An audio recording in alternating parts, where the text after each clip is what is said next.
السلام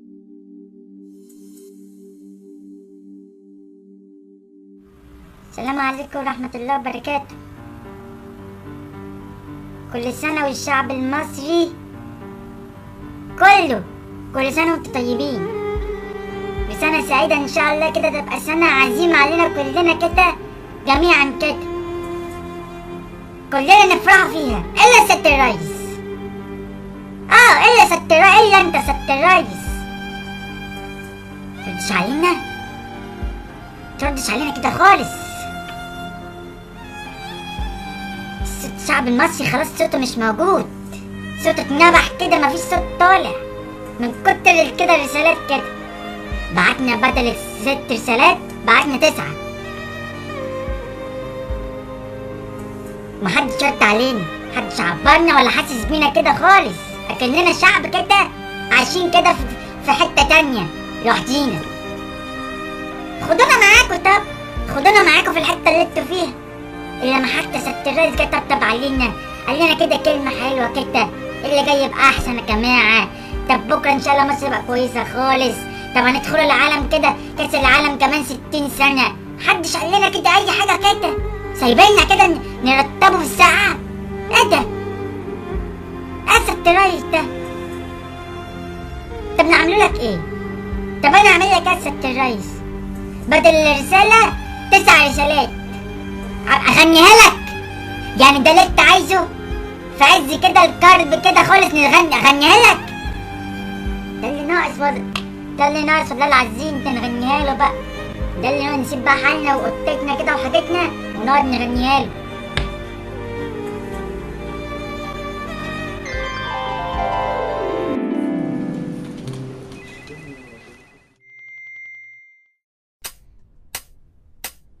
هو ده المواطن المصري، هو جاي. هي دي القطة بتاعته، أيوة دي. كل يوم يحصل له موقف أبرد من اللي قبله، يبعتوا لسيادة الريس والريس ما يردش بدك خالص. تسلم الأيادي، تسلم يا مصر بلادي، تسلم الأيادي، القطة عايزة زبادي. ليك النهار يا سيادة الريس، رحت للطال عصير، قلت له عم أنا عايز واحد عصير، بس قالي مفيش برتقال. ده كده كتير بقى. تسلم الأيادي،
مفيش موسيقى، مفيش اغنيه. بنتك اه انت بتاكل لي حته كده ورايا كده. هو كده. مش كفايه العصير كده؟ لا مش كفايه عصير يا باري يا معفن. كنت عايز مني انت ايه؟ زباله، عايز انت زباله بنت معفن. خالص، ما نستحملكش بقى كلكم كده، ما عالم نستحملكش. وسخ. اسكت خالص.